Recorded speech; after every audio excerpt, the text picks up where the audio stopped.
Olá, bom dia, seja bem-vindo a esta edição da Notícias de Frente, quinta-feira, 16 de maio. E ao meu lado, Lúcio e Antero. Bom dia, Antero. Bom dia, Nayara, bom dia, Lúcio, bom dia, telespectador e telespectadora. Bom dia, Lúcio. Bom dia, Nayara, bom dia, Antero, e bom dia a você que nos honra com a sua companhia. Pois é, eu quero começar esta manhã de quinta, ainda está com clima ameno, né? Manhã geladinha para muitos, outros não. Mas eu quero saber o destaque de vocês. Vamos começar com o Antero, então. Qual que vai ser o seu destaque hoje, Antero? Meu destaque é que minha previsão se confirmou, que o Bolsonaro conseguiu um fato inédito. Bolsonaro não, o governo Bolsonaro. Né? As idiotices geradas pelo Ministério da Educação, cortando verbas da educação. Porque o que foi divulgado pela imprensa, equivocadamente, foi que ele havia feito o corte de verbas de 30% das universidades federais. Não, ele cortou 30% de tudo, do ensino fundamental, do ensino médio, do ensino técnico e também das universidades federais. E eu dizia, lá atrás, há mais ou menos 10 dias, 15 dias, quando isso aconteceu, que ele conseguiria fazer uma coisa espetacular, que Bolsonaro devolveu as massas para o colo da esquerda. Eu até escrevi um artigo, Bolsonaro é de esquerda e Lula é de direita. Porque o Lula fez um governo sequenciado pela Dilma, roubaram tanto que ajudaram a direita e elegeram o Bolsonaro. E agora o Bolsonaro, a esquerda completamente esfacelada, desmoralizada, ele consegue juntar todo mundo no mesmo palanque. Ele juntou a direita, quem votou nele estava lá no protesto contra ele, ele juntou o centro, ele juntou o centro-direita, ele juntou o centro-esquerda, juntou a esquerda, juntou os estudantes com os professores, juntou todo mundo para defender a educação no Brasil. Que não vai bem e o Bolsonaro, pelo menos, organiza o movimento popular do Brasil. Né? E depois zanga, chamando os manifestantes de idiotas úteis. É como ele se manifesta contra quem discorda do governo dele. Que beleza. Quem manifestou, né? Chamando os manifestantes. Que estariam a serviço dos espertalhões. Exatamente. Certo. E durante também o destaque do Antero, a gente repercute como foi a participação do ministro da Educação Abraham Weintraub, lá na Câmara Federal, que levou aí, foi explicar o porquê desses cortes. Lúcio, e o seu destaque? Meu destaque, vou falar sobre as conversas, as discussões aí, que são ainda embrionárias, estão começando, porque a eleição municipal é só no ano que vem, mas eu vou falar aí sobre o que se diz aí, aqui de Cuiabá e também lá de Várzea Grande. O ex-governador Júlio Campos voltou a insistir no nome do presidente da Assembleia, Eduardo Botelho, que, segundo ele, não diz nem sim e nem não. Por enquanto, não se decidiu lá se vai entrar ou se não vai entrar nessa disputa. E tem também um destaque aqui, dentro desse mesmo assunto, sobre a sucessão aqui em Cuiabá. E aí tem a ver com o secretário de Saúde de Mato Grosso, Gilberto Figueiredo. O senador Jaime Campos disse que ele seria um bom nome para a Prefeitura de Cuiabá. E aí a resposta de Gilberto Figueiredo é a seguinte: qualquer pretensão política depende das entregas na área de saúde. Não disse que é, mas também disse que não é. Vai depender do que vai acontecer nos próximos meses. Então, já vamos começar a edição. E aí só o seguinte, o Júlio estaria numa posição diametralmente oposta do Jaime? Júlio que é o Botelho e o Jaime que é o Gilberto? Não. Júlio que é o Botelho em Várzea Grande. Em Várzea Grande. E Jaime Campos que é o Gilberto Figueiredo aqui em Cuiabá. Você estava citando os dois em Cuiabá. Não. A família decidindo, Cuiabá e Várzea Grande, já que, segundo Júlio Campos na entrevista, as cidades se misturam. Para tudo isso dar certo, né? Ontem foi aniversário de Várzea Grande, né? Parabéns, Várzea Grande, né? E para coroar os irmãos, fazer a vontade do Júlio e do Jaime. Sai Botelho lá e Gilberto aqui. E ainda falando de política, só que aí sobre corrupção, né? A banda podre da política. Vamos saber se o crime compensa. De tudo que a gente fala aqui, saiu mais uma edição no jornal A Gazeta, a série de matéria, o crime compensa, falando aí do delator Alan Maluf, que circula entre políticos e ganha também contrato com órgãos públicos. E aí, o crime compensa? Ao ver de vocês e tudo que a série do jornal A Gazeta vem mostrando? Olha, o Alan Maluf, veja bem, primeiro que o Alan Maluf sempre foi visto como um grande empresário em Mato Grosso. Ele nunca foi visto como criminoso. É que os grandes empresários acreditam que eles podem ajudar as campanhas eleitorais, inclusive irrigando o Caixa 2, atividade que eles sabem que é ilícita, porque se não fosse ilícita, eles não fariam de forma escondida, e que isso não é crime. Porque, olha, o que nós estamos fazendo? Nós não estamos cometendo crime nenhum. Nós só estamos ajudando esses espertalhões dos políticos como se eles não tivessem nada a ver com isso. Tanto quem recebeu, como quem também fez o pagamento e irrigou o Caixa 2, tem contas a prestar na justiça. Tanto é que o senhor Alan Maluf é um cidadão condenado hoje. Mas como ele fez a delação, mostrando para cima quem é que ajudou nisso, quem é que ajudou nessa questão da irrigação, porque o Alan Maluf entrega principalmente o ex-governador Pedro Táxi.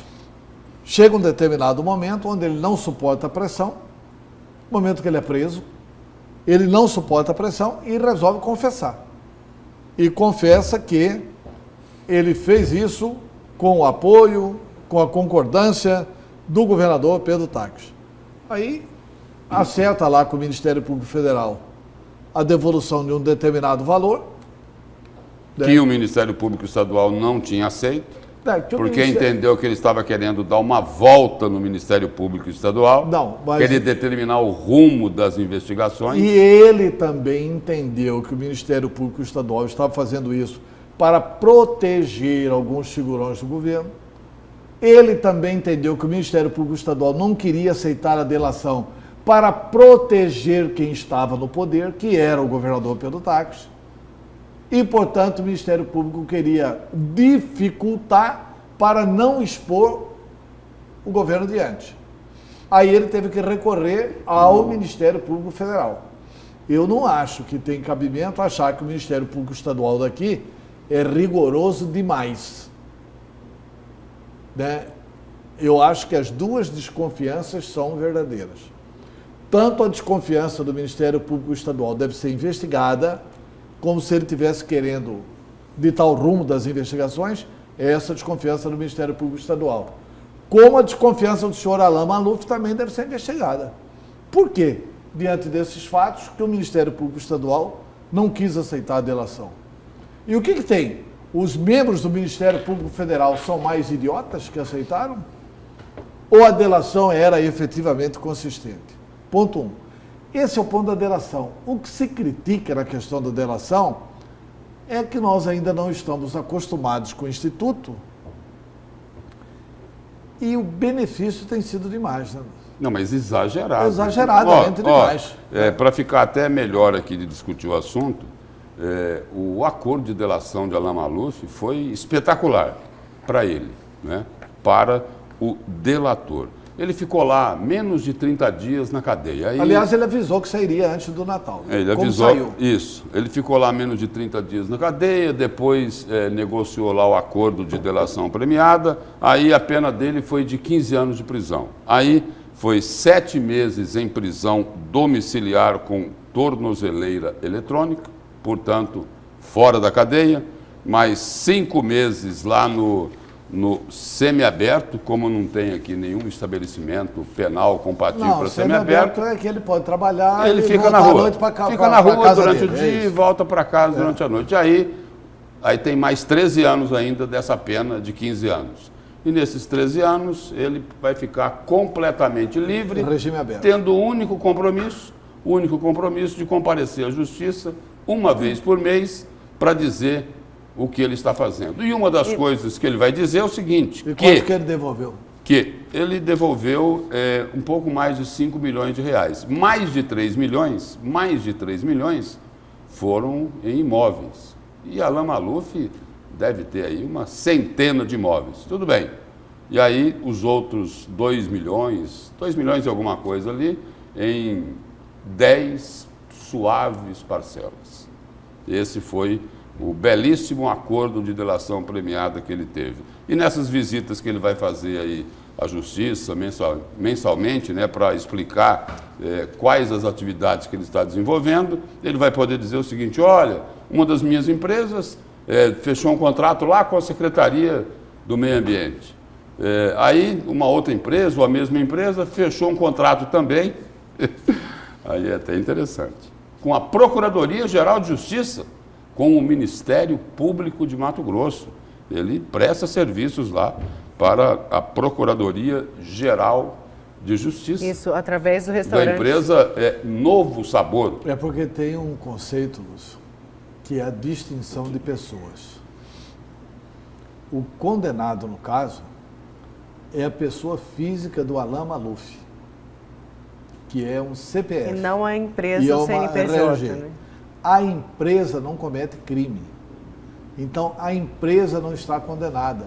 A empresa, olha, isso aqui é um escárnio maior do que a Odebrecht cobrar pedágio de todos nós e não fazer a obra Todo como dia aqui, acontece né? na sua ida aqui para o E o Lúcio falou que além lá do... Mas do- mesmo assim, Antero, dá para se indignar com isso, Claro. não dá? Não, eu Por tô- exemplo, E a- no crime compensa. Eu só nessa, tô- nessa, eu só tô- É justamente essa eu entendi. reflexão. Ó, vou citar mais 2 casos. Esse daqui é o caso do empresário Alan Maluf. Vou citar mais 2 casos rapidinho, Nayara. Do empresário João Rosa. Confessou, ele primeiro era réu, Esse depois foi o campeão, hein, Lúcio? era réu, depois ele virou delator, depois ele virou vítima. Virou vítima tendo concordado que pagou, na época do governo Silva Barbosa, 2 milhões e 500 mil reais para manter o benefício do incentivo fiscal da empresa dele. Para pagar 2 milhões e meio, deve ter ganhado mais, né?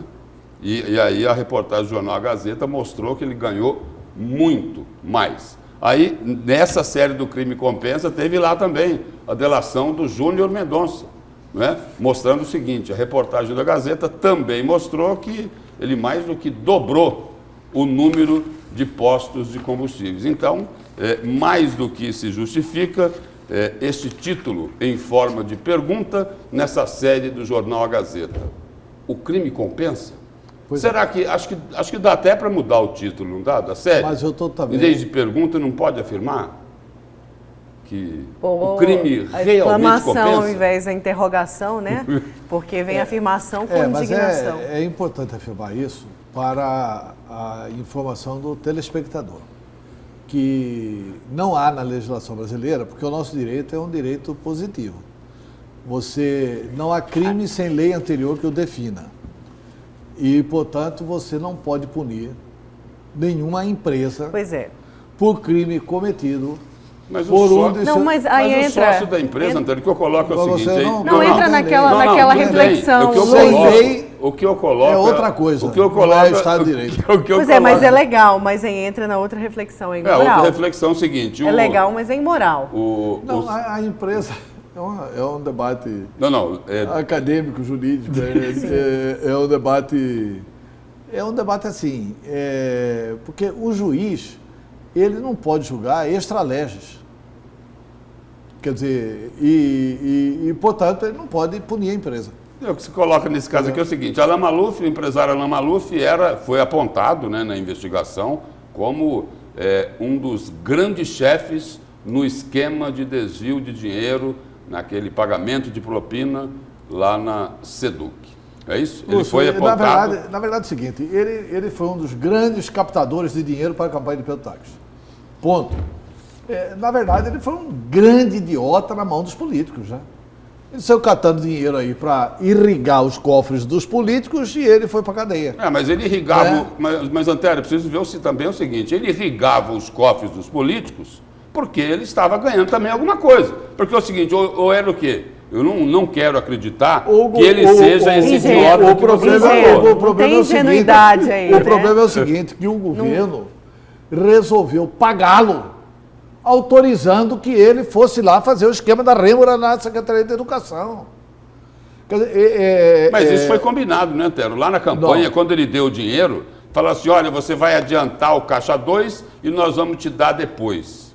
É isso? Pois é, mas nós é vamos assim te que dar. funciona. Mas nós vamos te dar a quem? Quem? Ninguém. Eu acho assim, nós vamos te dar quem? Quem é que vai dar? Por exemplo, se vamos supor, Alain Maluf, um grande empresário, se é candidato. Ele chega e fala, Lúcio, você me arruma aí 10 mil reais para terminar minha campanha e eu vou te devolver. Pois, se você tiver o dinheiro, você pode emprestar para ele. E depois ele faz cara de paisagem. Não vai devolver, quer dizer, não tem nada assinado, etc. Então não vai devolver. Aí você vai cobrar e fala, não, agora nós vamos roubar lá na educação para te devolver. É que esse tipo de coisa, Não, Antero, mas sempre é feito. Esse tipo de coisa em Não é campanha possível política, esse tipo de coisa em campanha política sempre é feito. A pessoa, eu não estou dizendo, não vou falar especificamente do caso, mas em regra geral, né? Quem doa dinheiro, quem financia o caixa 2 de candidato é para depois receber aquilo e mais um tantão de volta. Normalmente quem está assim. financiando, Normalmente por é isso assim. que eu sempre fui favorável ao financiamento público de campanha, porque aí o dinheiro é público. Eu sou favorável ao financiamento exclusivamente público de campanha, porque está aí. De que vale uma mentira como essa? O financiamento é privado. Pedro Táxi gastou 30 milhões, quando a gente sabe que gastou mais do que 30. Né? Segundo os delatores aí, Alain Maluf, etc, etc e tal. Que gastou muito mais que 30. Então, assim, 30 milhões ele gastou oficialmente dessas empresas que deram. Essas empresas que deram, você pode depois fazer uma vistoria nas licitações que não existiram no governo, mas nas obras que foram comandadas pelo governo, isso não vale para Mato Grosso, não, vale para o Brasil inteiro. Que essas empresas que contribuíram na campanha são as empresas aquinhoadas com grande parte das obras públicas. Já visto o esquema aí do Mensalão e do Petrolão.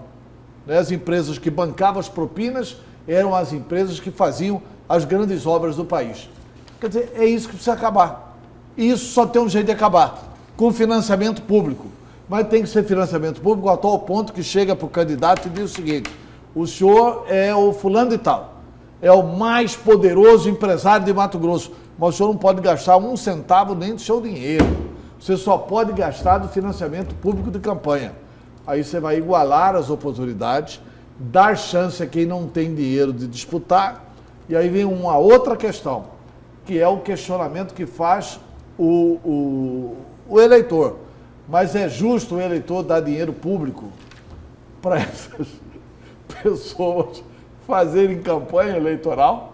Quer dizer, o eleitor também está indignado com isso e também não quer o financiamento público. Eu entendo até. Aí tem uma outra teoria agora, cada um que faça com o seu Não, dinheiro.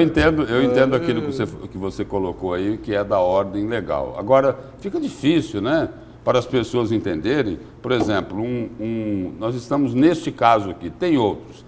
Um empresário foi apontado como um dos chefões de um esquema corrupto num órgão público, no caso na Secretaria de Educação. Aí na denúncia lá diz que ele recebia, diz que era direcionado para ele 25% de toda a propina que era levantada nas licitações fajutas, meia boca, era tudo de mentirinha, com cartas marcadas. Aí o seguinte, ia 25% para ele. Né? Aí depois ele foi lá, denunciou o esquema de caixa 2, quando a coisa apertou para ele, quando ele foi preso. Aí é o seguinte, aí esse empresário, que é sócio dessa ou daquela empresa, ele continua negociando perfeitamente com o poder público e, há pouco tempo atrás, foi acusado de praticar corrupção nesse mesmo poder público. Tudo bem, uma coisa é a ordem legal, lá não foi a pessoa jurídica condenada, foi a pessoa física do empresário, né? Mas não é muito fácil de entender isso. Né? Tanto é que ele contratou com a Procuradoria-Geral.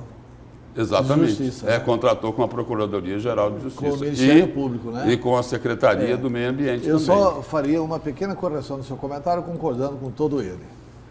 Que é o seguinte, o chefão desse esquema não era ele. Ele era o chefão da arrecadação da propina. Ele era o grão-vizir, é isso? Não, teve uma operação com esse nome. O grão-vizir era o Pedro Táxi.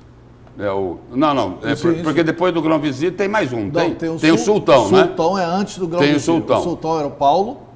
E o grão-vizir, que é o maior, é o Pedro Táxi.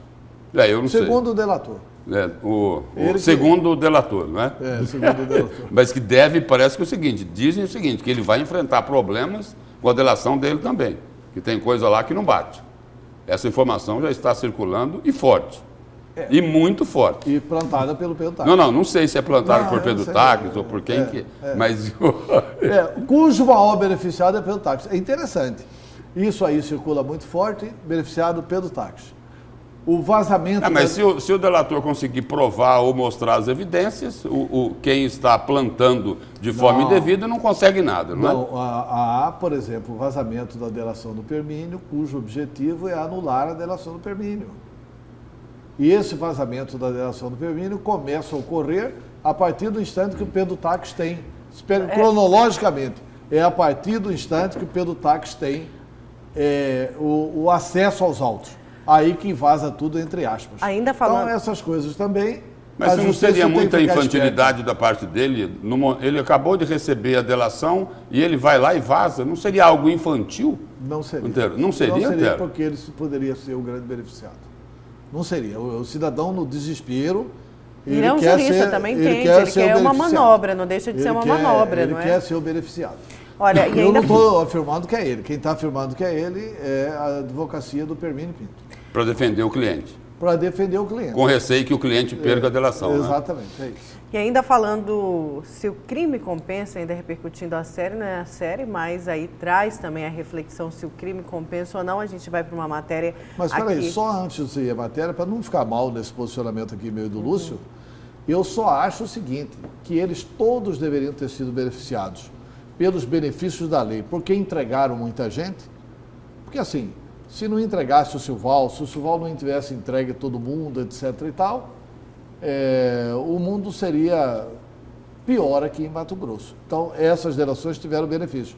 Agora, o que eu acho, se o Silval, por exemplo, ficar livre semana que vem, é que essas pessoas deviam ficar mais tempo na cadeia. É esse benefício que você falou, Antero, só um contraponto. Você falou que o mundo aqui em Mato Grosso seria pior. Seria pior, porque a gente não conheceria. Eu só quero acrescentar o seguinte, que para essas pessoas, para esses delatores, né, ou até para alguns que se transformaram em vítimas, o mundo para eles em Mato Grosso ficou melhor. Assim, muito melhor. Mas muito melhor. Por isso é que muito melhor. Por isso que tinha que ficar mais tempo na cadeia. Por isso é que o tempo de permanência no regime fechado deveria ser maior do que esses acordos feitos pelo Ministério Público. Ficar mais tempo na cadeia e o seguinte, né? Devolver um pouquinho mais do que foi desviado, do que foi roubado, não é? Quer dizer, até os delatados hoje estão reclamando disso. Blair Maggi falou, Silval Barbosa só vai devolver isso? Está pedindo lá para fazer auditoria. Está pedindo para fazer auditoria. Blair Maggi também está fazendo isso no interesse pessoal. Não, Blair Maggi também está fazendo isso. Não, só estou explicando. Mas é até bom essa discussão, né, Antero? É ótimo. É até boa essa discussão. É ótimo porque o Blair Maggi está fazendo isso com medo dele, Blair, ir para a cadeia. Marcelo Odebrecht já foi para a cadeia, Blair Maggi pode ir para a cadeia. O Blair quer arrumar um jeito de anular a delação de Silval. Gozado, né? O Blair que aparecia de 30 em 30 segundos na televisão em Mato Grosso para dizer, este é Silval Barbosa. Neste eu confio. Neste você pode acreditar. Neste você pode votar. Ele foi meu auxiliar, pelo amor de Deus, né? E o Antero, só para concluir aqui, né? O Antero citou aí o seguinte, olha, Blair Maggi também pode acabar tendo sérios problemas com a justiça. E é o seguinte, olha, Lula teve problema com a justiça, está na cadeia. Eduardo Cunha teve problema com a justiça, está na cadeia. Silval Barbosa teve todo esse problema aí de corrupção no governo dele, foi para a cadeia, cumpre pena, devolveu dinheiro, não devolveu tudo que deveria devolver, não é? Então são vários os exemplos de grupos, Michel Temer, né? São vários os exemplos de grupos, né, que enfiaram a mão nos cofres públicos. E mesmo assim, E mesmo assim, apesar de todos esses exemplos, ainda tem gente que se acha inalcançável pela justiça. Ainda tem gente, mas o seguinte, os exemplos mostram que as pessoas podem quebrar a cara. Olha, e ainda falando, ainda repercutindo aí, se o crime compensa ou não, né? Foi um discurso acalorado, falando aí do Silval Barbosa, que você já adiantou. Antero, o juiz Geraldo Fidelis, da 2ª Vara Criminal de Cuiabá, atendeu o pedido da defesa de Silval Barbosa para progressão do regime. Ele vai deixar a prisão domiciliar e vai passar por audiência admonitória, a qual define as medidas cautelares que o condenado terá que cumprir no próximo dia 21 deste mês. O réu vai usar tornozeleira eletrônica e terá que se recolher à noite.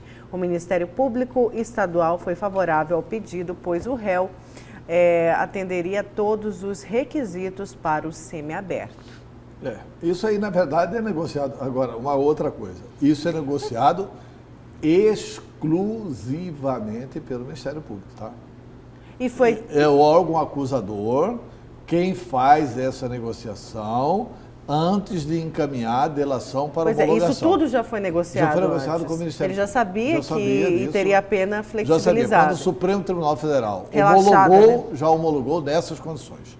Aliás, ele só delatou e só entregou os documentos nessas condições. Pois é, você falava que o instrumento da delação premiada, claro, entregou aí grandes nomes aqui no Estado, Brasil afora, mas ela não é lógico que é um instrumento questionável também, justamente por esses benefícios ao acusado, ao corrupto, ao criminoso. Questionável sempre será, mas é preciso fazer um balanço.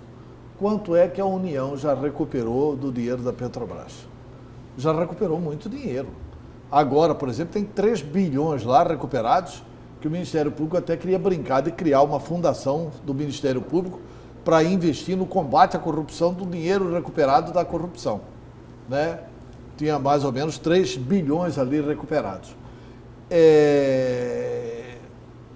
Dinheiro da Petrobras. Foi recuperado muito dinheiro. Aqui no Estado, também o Estado já recuperou muito dinheiro. E muitas empresas já buscaram para fazer acordo de leniência exatamente por causa dessas delações. Então, o Estado recuperou muito dinheiro. E quanto tempo que a sociedade levaria para investigar esses crimes se não tivesse tido a delação? E chegaríamos a bom desiderato? Chegaríamos a um final semelhante a este? De conhecer todos os patifes que assaltaram os cofres públicos brasileiros? E ainda tem revelações a surgirem. Porque enquanto as pessoas... Ainda tem muita coisa a florescer dessa podridão, desse pântano que é a política. Você vê lá o Congresso Nacional agora. Veja o Congresso Nacional agora. Que papel está fazendo o Congresso Nacional? O Congresso Nacional não só derrotou a questão do COAF lá para o Moro, porque tem medo de investigação, como o Congresso Nacional não vai apoiar o pacote anticrime. E 60% do Congresso Nacional é novo. É novo com práticas corruptas. Infelizmente é isso. É uma minoria do Congresso, 1/3 do Congresso, que continua votando com honestidade. Já que a gente fala em político, vamos voltar a falar de política. Coisas que lembram a política, Antero. Que a gente falava nele. Vamos voltar a Blairo Maggi. O STF adia decisão sobre um recurso de Maggi. A primeira turma do Supremo Tribunal Federal deixou de julgar, na última terça-feira, os recursos movidos pela defesa do ex-ministro da Agricultura, Blairo Maggi, que tentam levar... Vou dar uma pausa. Que tentam levar para a Justiça Eleitoral 2 inquéritos instaurados contra ele. Os recursos em formas de embargo de declaração só não foram analisados pela Corte Suprema em razão da ausência do ministro Luiz Roberto Barroso, segundo o andamento processual. E aí o seguinte, o Antero já colocou isso aqui por mais de uma vez, ele não é um advogado atuante, mas formado, né? já disse aqui para nós o seguinte: embargo de declaração tem uma única finalidade: empurrar o processo com a barriga. Ele está segurando o quanto pode lá. O Blairo está pelando de medo de Jefferson Schneider. Essa que é a verdade. O Blairo está com medo de ser julgado por Jefferson Schneider, que é para onde deve vir o processo dele. Porque o Jefferson Schneider é um juiz sério, correto, honesto, ao que todo mundo sabe, sempre foi muito reto na sua vida. Ele quer ser julgado, o Blairo quer escolher o juiz que vai julgá-lo. E a Procuradora da República... E a Procuradora, ele quer isso. E a Procuradora-Geral da República, Raquel Dodge, dentro disso que o Antero falou, já se manifestou contra os pedidos do ex-ministro. Para ela, os casos devem ir, sim, imediatamente para a 5ª Vara Federal de Cuiabá, como já foi determinado pelo próprio Supremo Tribunal Federal anteriormente. Ou seja, para que tudo isso vá lá para as mãos do doutor Jefferson Schneider. Como disse a própria procuradora, essa defesa do ex-ministro Blairo Maggi é algo assim de desesperador. O termo é da Procuradora-Geral da República, Raquel Dodge. É isso, Nayara? Foi isso mesmo que ela falou. Ela falou. Ele está desesperado, a ação é desesperada. Olha, vamos para o intervalo. O primeiro intervalo passou rápido, né? Vamos para o primeiro intervalo e fica aí a reflexão para você de casa. Fica ligadinho aí, mas fica a reflexão. O crime compensa ou não? Vamos...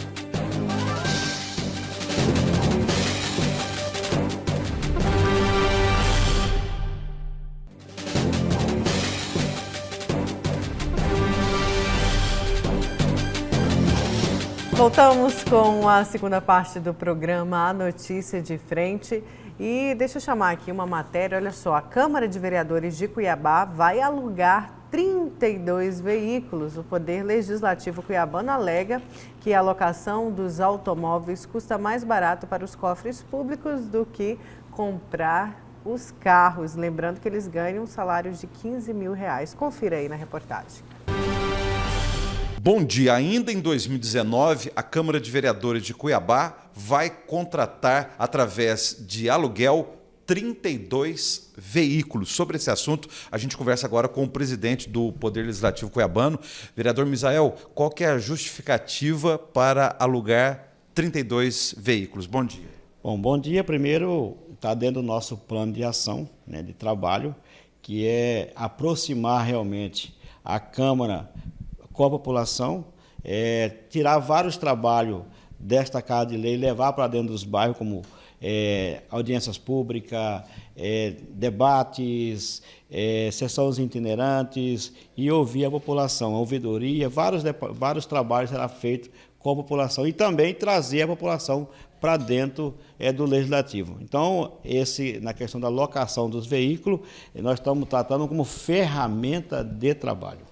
Hoje, a Câmara Municipal de Cuiabá, Antônio, só tem 2 veículos. Uma Kombis, que está no estado muito ruim, e um Logo, que atende toda a questão da comunicação. Então, há necessidade desse melhoramento para poder prestar um trabalho de qualidade com mais rapidez para a população. E por que é melhor, em termos de administração pública, alugar um veículo do que comprar o carro? Por causa da manutenção. Entendeu? Então, realmente, isso é muito mais prático. Você, quando loca um veículo, você loca com toda a responsabilidade de manutenção, de cuidado da empresa que vai prestar o serviço.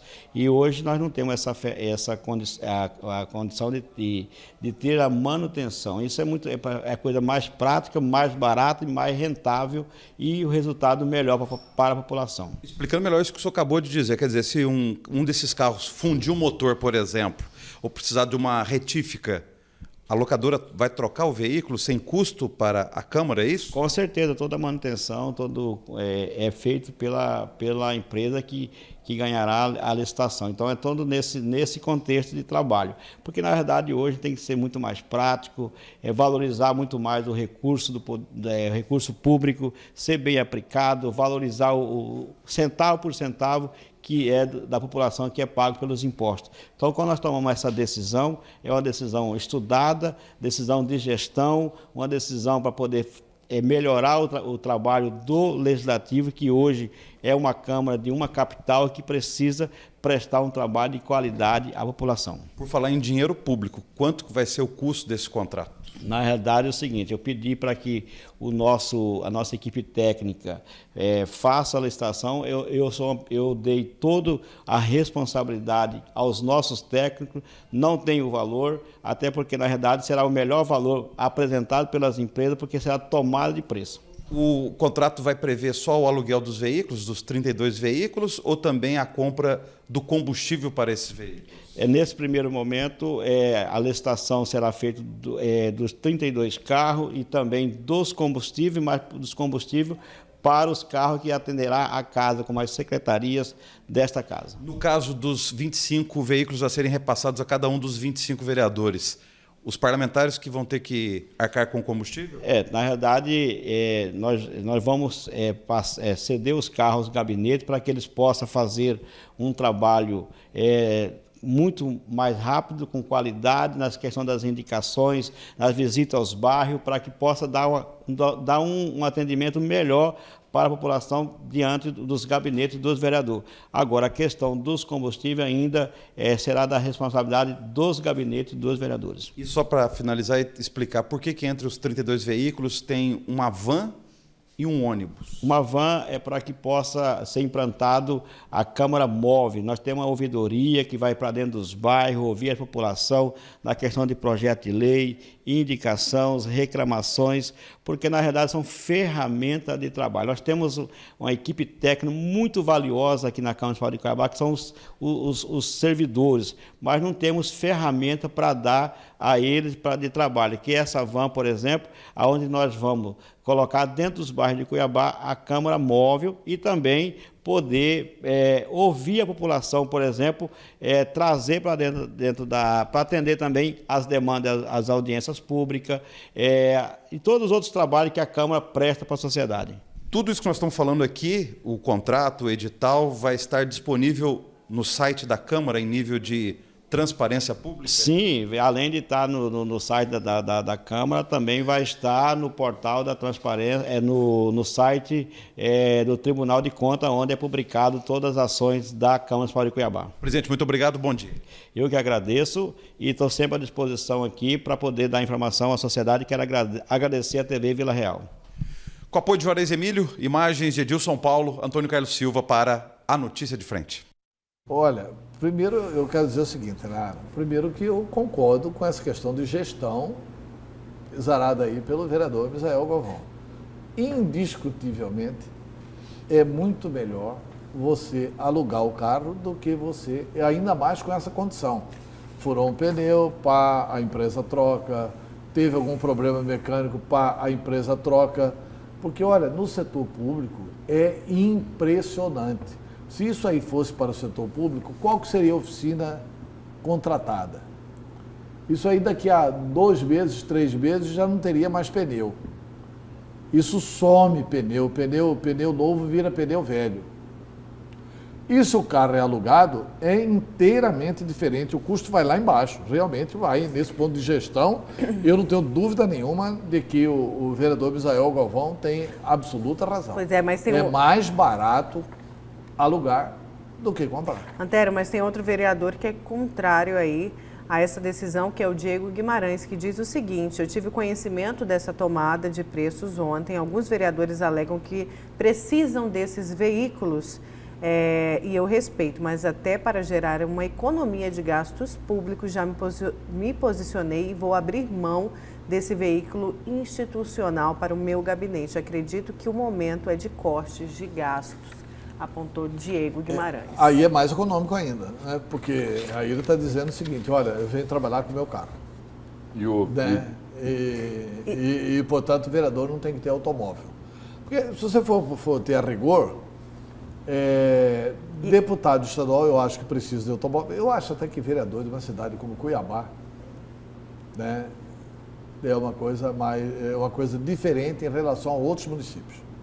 É um vereador de São Félix do Araguaia, a Câmara reúne uma vez por mês. Pois é, e o outro vereador, Marcelo Bussi, que fala que já existe a verba indenizatória. Sim, mas tem verba indenizatória para deputado e deputado tem carro. Tem verba Não, indenizatória, sim, deputado sim. federal tem cargo. Tem verba indenizatória, quer dizer, esse argumento por si só ele não mata nada. Né? Agora, realmente, por exemplo, por que secretário de Estado tem que ter cargo do Estado? Também podia não ter. Por que secretário municipal tem que ter carro municipal? Também podia não ter. Por que eu venho trabalhar com o meu carro aqui na Gazeta, aqui na Vila Real, nós todos, cada um vem com o seu automóvel, com o seu meio de locomoção, né? O Lúcio com a Mercedes, eu com o meu Fiatzinho, você Com o seu Fiatzinho, aham. Nayara de BMW, Aham, né? Fiatzinho.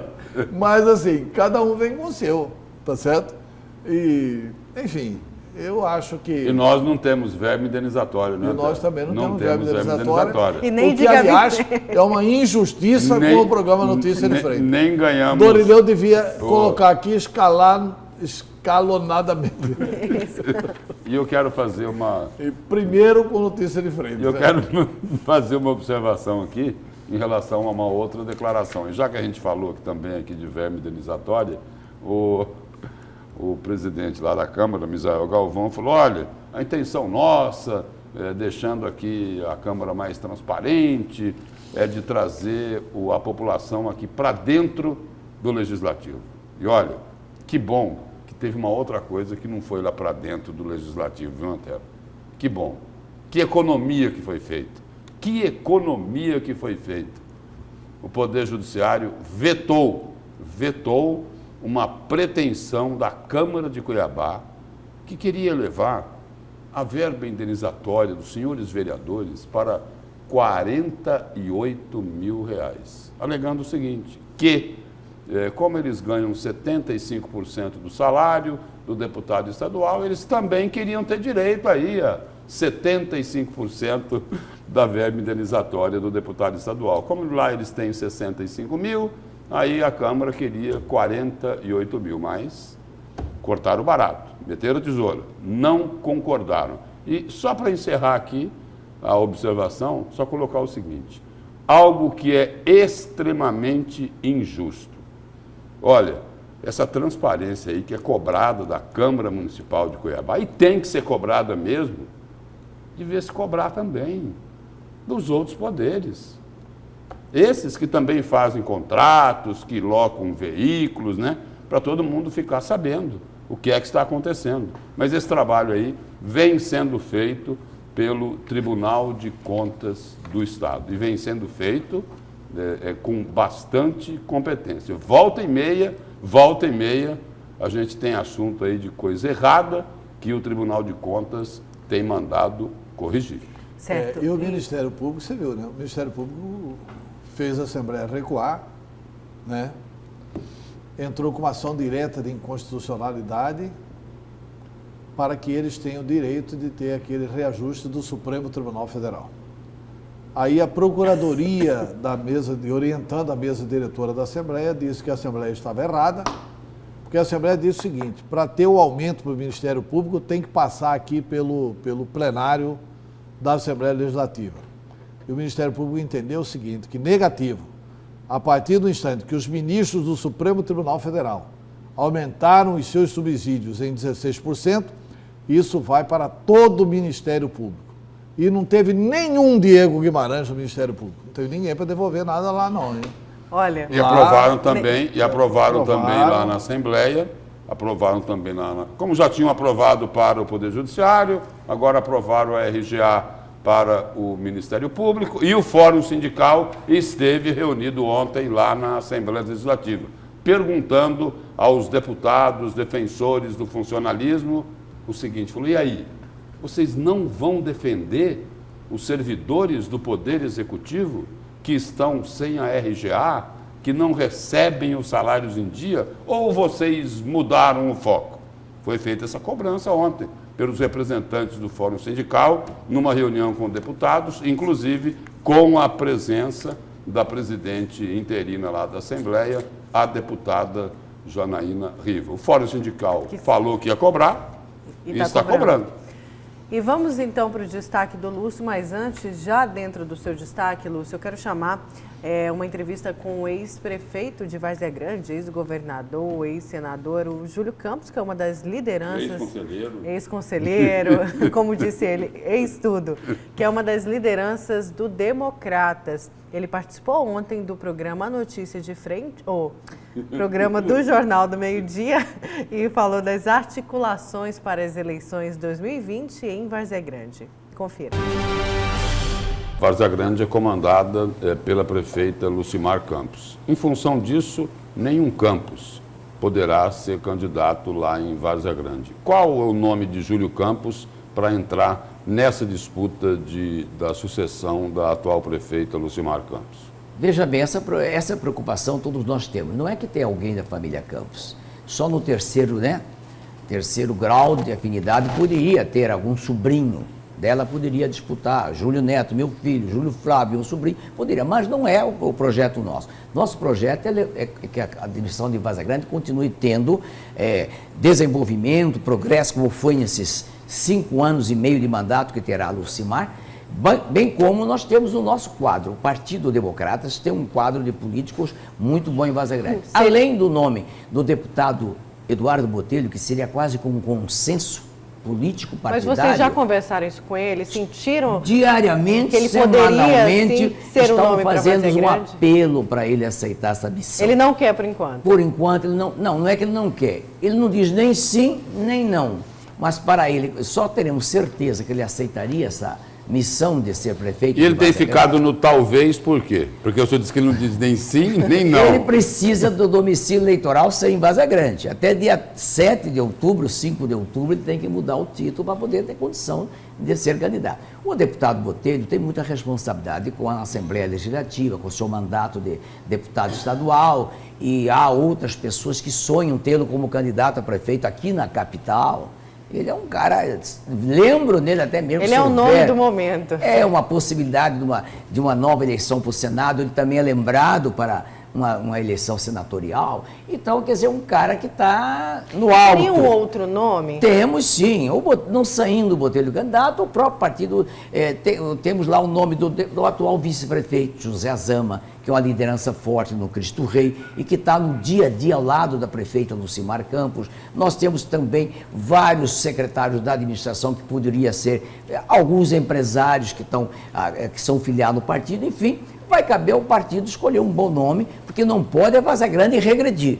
É Várzea Grande voltar na mão daqueles que acabaram com a cidade. Você sabe, Nayara, que nós sofremos 10 anos de corrupção, de desmando administrativo, e o povo de Várzea Grande perdeu o seu estímulo. Hoje Várzea Grande está no alto astral. A população está feliz, a população voltou a acreditar que Várzea Grande vai ser a grande cidade que é do desenvolvimento econômico e social da grande Cuiabá e do estado de Mato Grosso. Então já vamos para o seu destaque, que é sobre isso, Lúcio. Não, só para fazer uma observação aqui antes do meu destaque, que é sobre sucessão municipal, é só colocar o seguinte, né? Várzea Grande melhorou, Várzea Grande avançou, Lucimar Campos tem sido uma boa executiva, uma boa administradora, uma boa prefeita, mas o ex-governador Júlio Campos, ele colocou, olha, Várzea Grande isso, aquilo e tal, mas Várzea Grande tem ainda muitos problemas. Nós estamos cansados de mostrar aqui na TV Vila Real, seja lá no Cadeia Neles, no Jornal do Meio-Dia, enormes problemas que ainda existem nos bairros de Várzea Grande e que tem muita reclamação dos moradores. Avançou? Avançou, mas precisa melhorar muita coisa ainda. Pois é, mas a comparação com os que antecederam a Lucimar, ela é uma comparação feita pelo Júlio Campos e que realmente a população, ao lembrar daquela tragédia... Ah, sim. Né, aí realmente dá mérito. Dona Lucimar, ela reergueu a autoestima de Várzea Grande. Várzea Grande estava numa situação... Não, eu concordo com isso. Foi profundo, né? Não, eu concordo com isso. Concordo Agora com que isso. tem muita coisa. Só não concordo fazer, que não tenha mais problemas em Várzea Grande. Não, tem. Isso aí em Nova York. Tem muito. Em Nova York vai ter muitos problemas a serem administrados. E um dos maiores problemas que a gente sempre fala, e ele também falou isso Não, depois mas pra tem gente, rede de é a esgoto água. para ser A água resolvida, tem também, a água para a ser água. resolvida, tem a questão da rodoviária para ser resolvida, mas aí não tem rodoviária. É um ponto só, né? Tem a Um questão ponto de do partida. Cote do Pari para ser resolvido, tem a questão da Cidade do Saber para ser resolvido, tem um monte de coisa para ser resolvida em Várzea Grande. Meu destaque? Não, a gente já está no Vamos seu aí. destaque, né? Vamos a ele, então. O meu destaque é sobre a sucessão, né? Lá em Várzea Grande e aqui em Cuiabá. Começando lá por Várzea Grande, pelas declarações do ex-governador Júlio Campos. Ele falou, olha, a nossa vontade é que o candidato aqui para suceder a prefeita Lucimar Campos fosse o presidente da Assembleia, Eduardo Botelho, mas ele não diz, até agora, não disse nem que sim, nem que não. Aí é o seguinte, um dos problemas é que o deputado Eduardo Botelho se destacou politicamente, é presidente lá da Assembleia, e talvez esse, né, não seja o grande objetivo dele nesse momento de se candidatar a prefeito lá em Várzea Grande. Até porque tem um outro problema. Se ele se candidata e se elege prefeito lá em Várzea Grande, Eduardo Botelho, ele tem interesses empresariais lá em Várzea Grande, né? As empresas que ele tem ligação, tem lá contratos na iluminação pública, na área de pavimentação, e aí é o seguinte, para ser prefeito ele vai acabar perdendo dinheiro, né? Porque vai ter que abrir mão desse tipo de coisa, né? Então não pode ser aqui também, né? Bom, não sei, eu estou dizendo lá em Várzea Grande. Porque tem contratos aqui também importantes na administração pública em Cuiabá. Pois é, mas A pessoa jurídica. essa resistência dele seria só por isso ou não? Ou um medo aí de ser comandado? Medo não, receio. Não quer ser comandado Não, pela família Campos. Não, estilo Botelho não é de ser comandado, gente. Ele já Não, mostrou sim, isso. sim, mas aí Ele- vai, por isso mesmo, aí vai gerar uma briga. Mas os bastidores, Vai gerar uma nos briga. bastidores não. Antes da entrevista, é isso que a Nayara coloca. Eu até conversando com o ex-governador, falei, escuta, mas será que é em função da família Campos ter todo esse domínio lá em Várzea Grande? Botelho não teria um receio, né? Porque ele não tem perfil para ser comandado, isso que você acabou de falar. Antes dele responder, a resposta dele foi assim, não tem nada disso. Mas antes ele deu um largo sorriso, né? Mas, Lúcio, Porque acaba sendo um não é- fato, né? Acaba sendo um fato. independente do Botelho, quem pegar a caneta é comandado até o minuto que quer, né? Até o minuto que quer. Aí, no minuto que quer dizer, eu acho que quem for assumir Várzea Grande, primeiro, o que é ser comandado? Dá para desprezar uma experiência como de Dona Lucimar à frente da Prefeitura de Várzea Grande?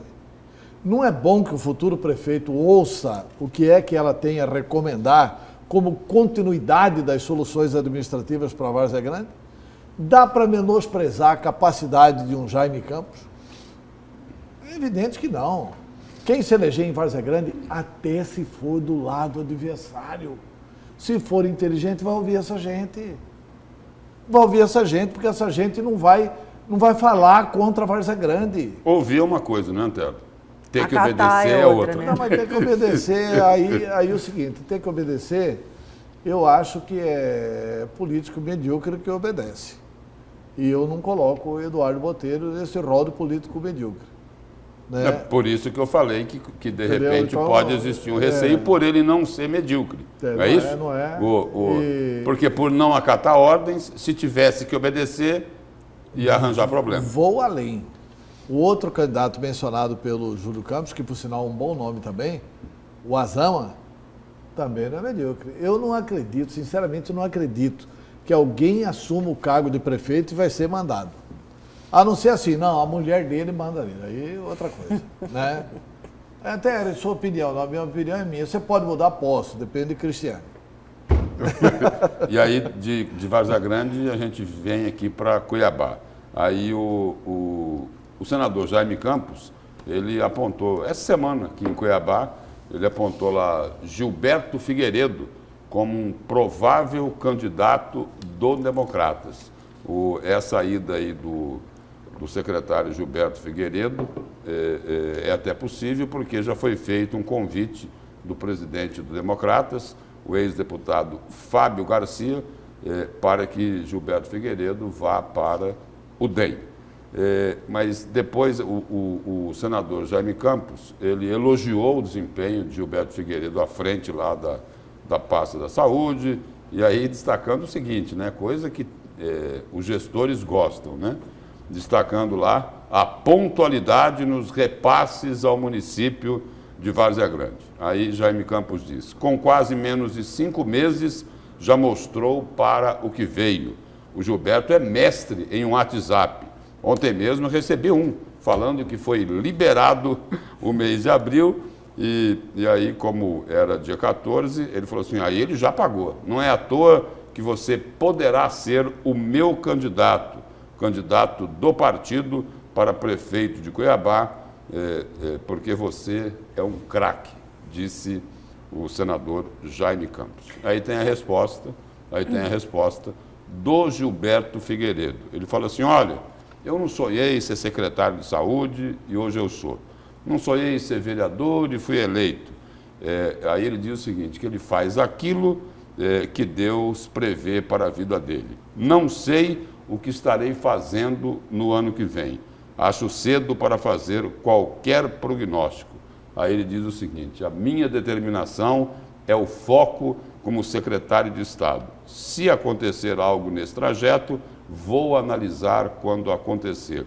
Neste momento, meu foco é reabrir a Santa Casa de Cuiabá, melhorar as estruturas dos hospitais regionais, diminuir a angústia da população. Ano que vem a gente discute esse assunto.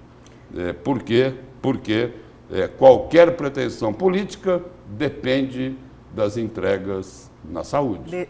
Ou seja, não disse que vai ser, mas também não descartou essa possibilidade. Mas ele condicionou um monte de coisa aí, né? Não, porque resolver o problema da saúde também é difícil. Então não deve ser, porque até 2020 ainda tem muita coisa para fazer aí na saúde. Eu acho que é prematuro fazer essa afirmação que você fez, que não deve ser. Não deve ser candidato. Não, que não Já deve ser. Já que ele condicionou a resolver os problemas da saúde. Não, ele condicionou a entregas na saúde. Ele não disse que vai resolver todos os problemas da saúde. Não, a última frase que ele falou, e dar condições melhor para a população. Não, resolver a entrega na saúde.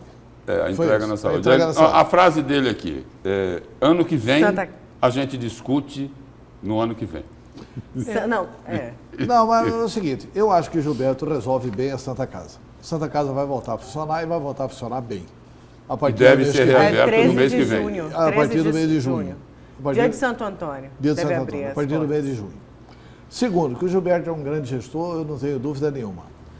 Terceiro, encaminhar bem os problemas da saúde não significa que a saúde vai estar um brinco, significa que a saúde vai estar funcionando.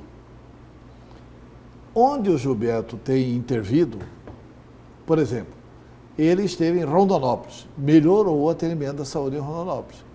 Ele esteve em Sinop, eu estive em Sinop depois que o Gilberto esteve. E o ambiente é assim, as pessoas pararam a falar mal do hospital, mas precisa melhorar. E essas coisas... ele vai ter condições de melhorar. A Santa Casa que é outro exemplo, né, Antero? Ficou se arrastando um tempão, quando o Gilberto Figueiredo entrou no circuito, se encaminhou a solução para o problema da Santa Casa. Pois é, então assim, eu acho que ele vai dar um encaminhamento correto. Eu não sei se tudo estiver andando muito bem, e como a prioridade do governo Mauro Mendes é a saúde... Ele tem que continuar na saúde. Se o Mauro Mendes não vai pedir para ele, Gilberto, fica na saúde. Eu penso diferente. Fica na saúde. Eu penso que ele deveria ficar na saúde. Se ele conseguir realmente arrumar essa casa, a casa da saúde, ele tem que ficar na saúde. É uma pasta muito importante. Se ele tiver as mínimas condições eleitorais, eu acredito... Não, condições eleitorais ele tem boas. Não. Condições eleitorais é em relação ao trabalho que ele está fazendo hoje. As entregas na área da saúde que ele se referiu. Eu acho que estarão boas também. Se tiver essas condições, eu acredito que Mauro Mendes vai fazer o seguinte. Gilberto, seja candidato a prefeito. Essa é a minha impressão. Vai Olha, depender eu muito acho que ele de queima como estiver. largada Mas é o se ele seguinte, for candidato. mas vamos eu falar. acho prematuro, eu Vamos- acho que ele... Bom, é Mas- lógico que... Não, ele Mas eu- queima diante de largada duas- hoje, né? Não, queima vamos ver, largada em- indo Vamos para... fazer- vamos fazer hoje. como- Atenção, Vamos nossa fazer- editora Ariela. Guarda esse programa. Nos lembre para em junho do ano que vem a gente está cobrando isso aqui. Vamos É, fazer, dia vamos fazer o seguinte. 16 de Vamos fazer maio. o seguinte, vamos fazer como o Gilberto Figueiredo. Vamos deixar para o próximo ano? É isso, Lúcio? Combinado. Então tá. Então vamos para o intervalo. Na volta a gente vai falar das manifestações, vamos falar de educação.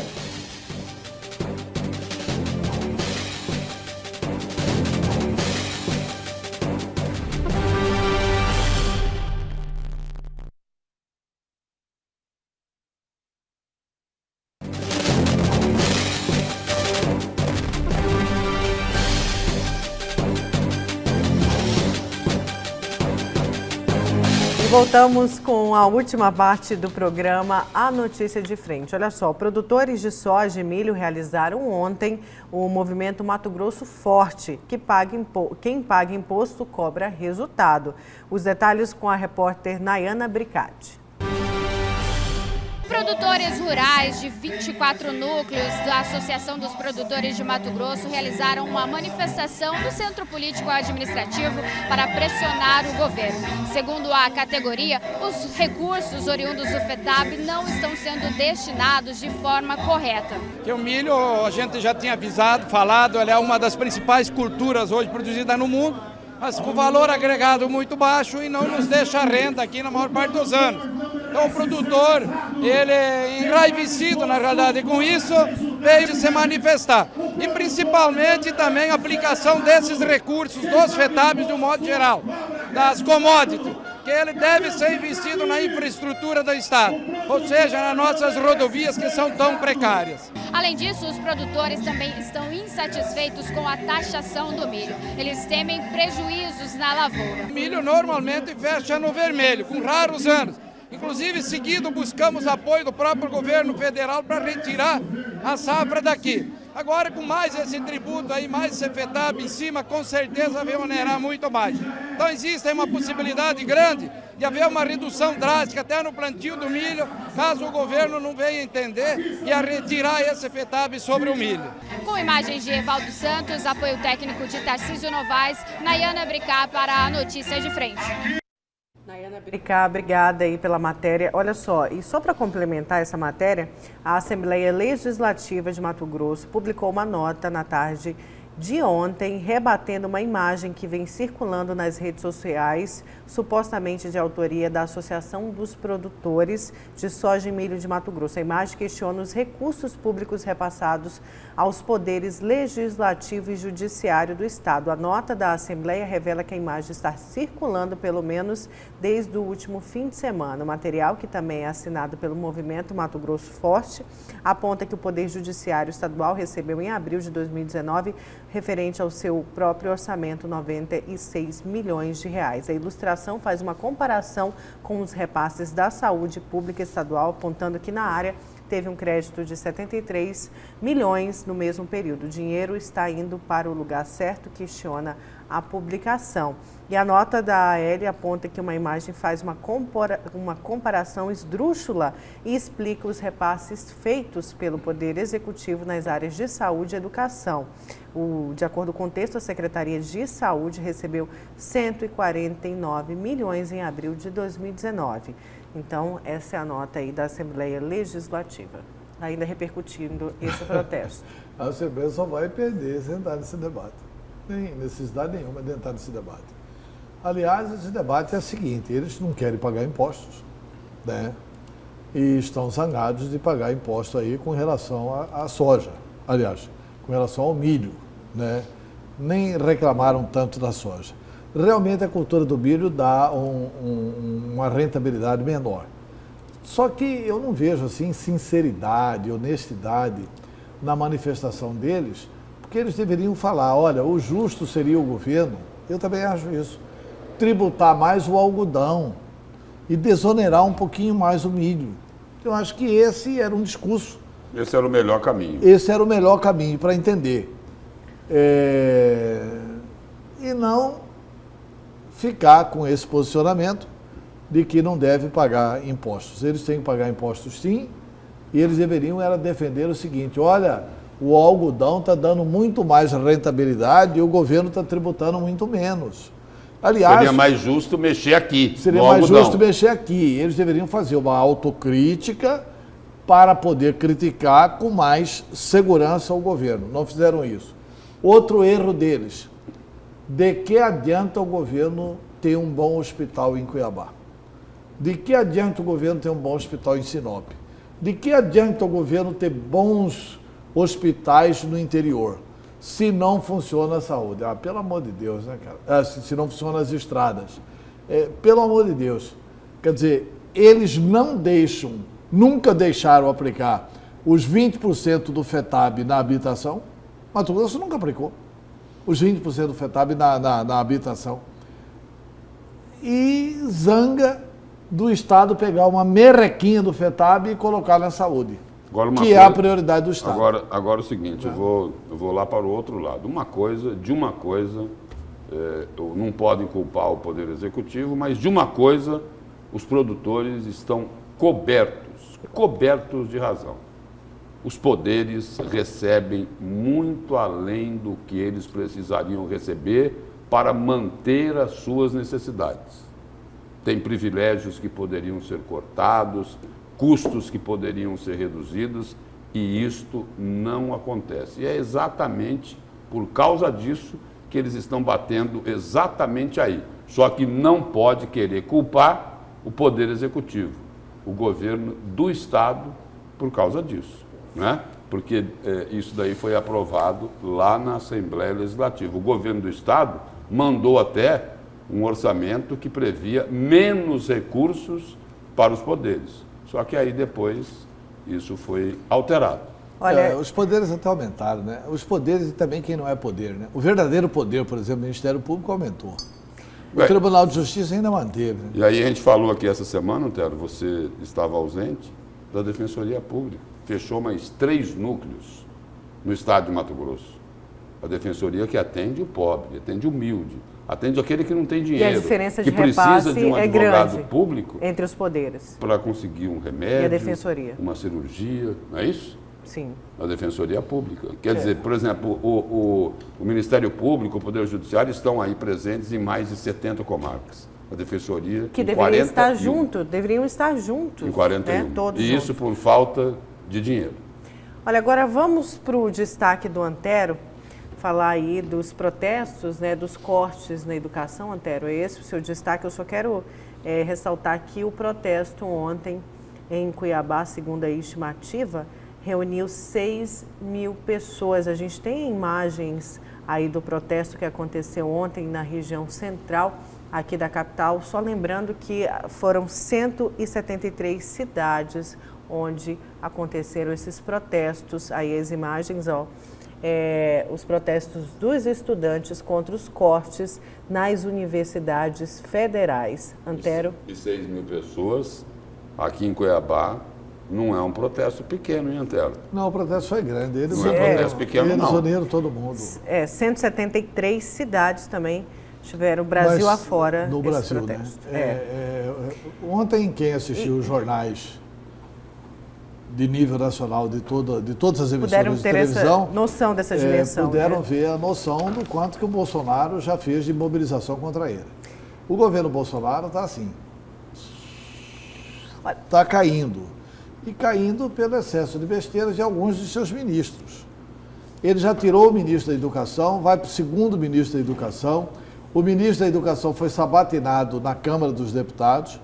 Pessoas da base do governo, depois da sabatina do ministro ontem, passaram a defender a demissão do ministro. Quer dizer, é um governo que não... Mas aí você tocou num ponto... Não acerta o tom. No ponto certo, que creio eu ouvi isso de alguns analistas, de que o governo, claro, recente, 4 meses, mas errou aí na escolha de quem ficou à frente da educação, com discursos aí, o Valles, né, com um antigo discurso, começou errando, querendo filmar os alunos cantando o hino nacional, e também agora o Abraham Weintraub, né, falando aí dos cortes na educação. E fazendo comparativo, ele que esteve na Câmara Federal e disse, por exemplo, algum dos comparativos dele, falando que o Brasil deveria investir mais em mão de obra, deveria investir mais nas pessoas que têm ali o trabalho efetivo e não nos intelectuais, nos chamados doutores. E não adianta o Bolsonaro querer caracterizar isso como um bando de idiotas úteis que não sabem a fórmula da água. Como se os estudantes fossem idiotas e não soubessem a fórmula da água. No caso, aí não são até pior do que idiotas, né? Segundo a declaração. Eles seriam burros também, né? Também. Ignorantes, né? Agora, porque na verdade é o seguinte, e não adianta querer chapar esse movimento, não, isso aqui são os esquerdistas, os comunistas, etc e tal. Não, os esquerdistas, os comunistas, etc e tal, não estão tão fortes assim. Não estão tão fortes assim para fazerem realmente manifestações no Brasil inteiro com relação a isso. Isso aqui é um desajuste, é um desalinhamento do governo. O governo não tem proposta. A grande verdade é que Bolsonaro foi eleito e ele não tem projeto para governar o país. Ele não tem projeto. É um bate-cabeça na Câmara dos Deputados. Os bandidos já tomaram conta do governo. Não é que tomaram conta do governo assim, de que estão operando dentro do governo do Bolsonaro. Não é isso. É que os bandidos do Congresso já dominaram a pauta do Congresso. Essa derrota do Moro é muito significativa e com a concordância e a idiotice do ministro da Casa Civil ligar para as lideranças do PSL lá, olha, vamos mandar logo com isso. Outra questão, o governo, se não votar brevemente essa medida provisória, o governo vai ter que recriar os 10 ministérios que... No máximo, acho que até o final do mês que tem que votar isso. Se não votar a nova medida provisória, o governo vai ter que recriar mais 10 ministérios. E para votar a medida provisória, o governo vai ter que concordar com uma série de absurdos que foram cometidas nessa comissão. E a banda podre deu outro recado nessa semana. Não, a banda podre está comandando a pauta. Antero, foi 307 votos para convocar o ministro da Educação, contra 82 contra a convocação. Ou seja, Bolsonaro não tem base. Não tem base nenhuma. Não tem base. Ele tem 82 lá que votam com ele e ele não tem base. Quer dizer, é um governo que vai ficar lá no canto do ringue apanhando. O Rodrigo Maia, ele posa de bonzinho ao lado de Bolsonaro, porque sabe que o Bolsonaro ainda tem prestígio popular. Mas por trás é rasteira em cima de rasteira. É rasteira em cima de rasteira. E a questão da educação. A questão da educação uniu a pátria, uniu o país. Aí não é uma manifestação de esquerda. É uma manifestação da esquerda-direita, do centro, da centro-direita, da centro-esquerda. É uma manifestação de todas as matizes contra a idiotice do governo. E começou com um discurso muito frágil, né, querendo cortar das 3 universidades, falando aí especialmente da UNB, que seriam faculdades na verdade, faculdades que eram para ser, onde aconteciam badernas. Começou desse jeito, começou errado o discurso dos cortes, entendeu? Disseminando entre a população, a gente sabe que não é assim. A gente sabe da importância que tem uma universidade federal em cada cidade, em cada estado. A universidade mesmo federal, a gente falava disso ontem aqui no programa Notícias de Frente, professor da Universidade Federal, que fez a pesquisa, por exemplo, dos agrotóxicos, agora, o Ministério Público agora está investigando. O ministro da Educação ensaiou nessa presença dele lá na Câmara, dizia, olha, a economia não vai bem, tem que haver cortes, e aí é o seguinte... Aí o vice-presidente da República, o general Hamilton Mourão, que sempre tem feito assim, intervenções cirúrgicas e pontuais no governo Bolsonaro, falou o seguinte, olha, o governo errou feio nessa questão dos cortes na educação superior. O governo não foi competente para comunicar aquilo que ele queria fazer. O problema do governo não é a comunicação. Porque essa história... Também, né, Antero? Também, né? Também, mas você culpar a comunicação A comunicação, o nome já diz, é uma palavrinha que você assim, comunica a ação. É isso que é a comunicação. Então, falando em comunicação... Está fazendo a ação errada, vai comunicar a ação certa? Não tem jeito. Pois é, o Lúcio citou aí a fala do vice-presidente Hamilton Mourão e teve fala também do presidente Jair Bolsonaro lá nos Estados Unidos. Como que o senhor vê esses protestos? É natural, é natural. Agora, a maioria ali é militante, não tem nada na cabeça. Perguntar 7 vezes 8 para ele, não sabe. Perguntar a forma da água, não sabe nada. São os idiotas úteis e os imbecis que estão sendo usados como massa de manobra de uma minoria espertalhona que compõe o núcleo de muitas universidades federais no Brasil. A maioria ali é de militante. Está tão forte assim a esquerda. Que o movimento foi um movimento forte no Brasil inteiro, gente. E vai aumentar. Continuar com essa empáfia, com essa arrogância, vai aumentar. O governo, aliás, o governo acossado, ele não tem, assim, hábitos democráticos para fazer a discussão em níveis aceitáveis. E escolhe alguns ministros que, cá para nós, eles mais ajudam a jogar gasolina no fogo do que apagar a fogueira, quando a fogueira está acesa. Eu lamento tudo isso, é o início do governo, é o pior início, nem Collor começou o governo tão mal assim. O Collor de Mello, no auge da popularidade, com a sua ministra da Economia, Zélia Cardoso, ele conseguiu aprovar o confisco da poupança. Ele tinha vitórias no Congresso brasileiro. O governo Bolsonaro não consegue ganhar nada. Ele perde todas. Está levando um show de bola do Rodrigo Maia. E eu tiro essa votação do Jaime Campos aqui em Mato Grosso. O Jaime, na minha opinião, errou profundamente. O Jaime não deve nada ao DEM. Não tem que dar satisfações ao DEM. A campanha dele, ele fez por ele. Os méritos da vitória dele foram de todos os que apoiaram ele, mas foram principalmente dele. E ele vai lá e vota contra o Moro. Para quê? Vamos ser sinceros. E lá não votaram só contra o Moro, né, Antero? Não, votaram e vão continuar votando contra o Moro. Tem também a história dos auditores da Dos Receita. auditores da Receita. Que é um outro absurdo. Votaram Eles a não favor... podem mais comunicar crime. Eles votaram a favor da corrupção. Votaram a favor da impunidade. É isso que eles estão votando no Brasil. E vão continuar votando, porque é assim que é o cara de bolacha, o Rodrigo Maia, que ele tira fotos ao lado do Bolsonaro e por trás está negócio. De um lado aí tem a inabilidade do governo, que reage de uma forma que não seria a ideal diante dos problemas graves que o país enfrenta. A inabilidade política, Jair Bolsonaro já disse que desde a campanha que não ia fazer lá do Palácio do Planalto um balcão de negócios para não ter que reeditar a roubalheira desse país. Esse é um lado. Do outro lado é a banda podre da política brasileira que está querendo dar as cartas para manter os privilégios e principalmente manter a impunidade. O fato é esse. Quem que estava ao lado do Jaime Campos nessa luta? PSDB. Está ou não, desculpa a expressão no início da manhã, esmerdalhado nessa questão das apurações lá? Está. DEM, PR, PP, o Centrão inteiro.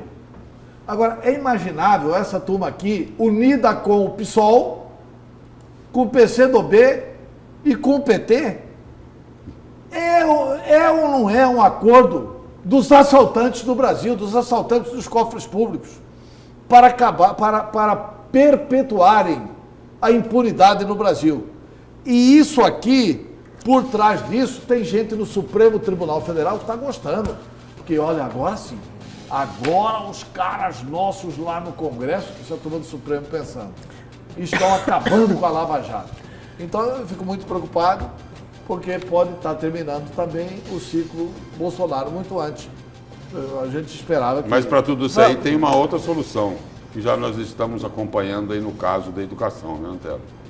É o povo na rua. Pois é, o povo na rua. Vamos então? Mas é o povo na rua agora contra o Bolsonaro. quando ele podia ter esse povo na rua em favor da moralidade pública. O Jornal da Manhã está chegando aí. Muito obrigada. Bom dia, Antero. Bom dia, Lúcio. Bom dia. Moderado. Muito obrigada a você aí de casa.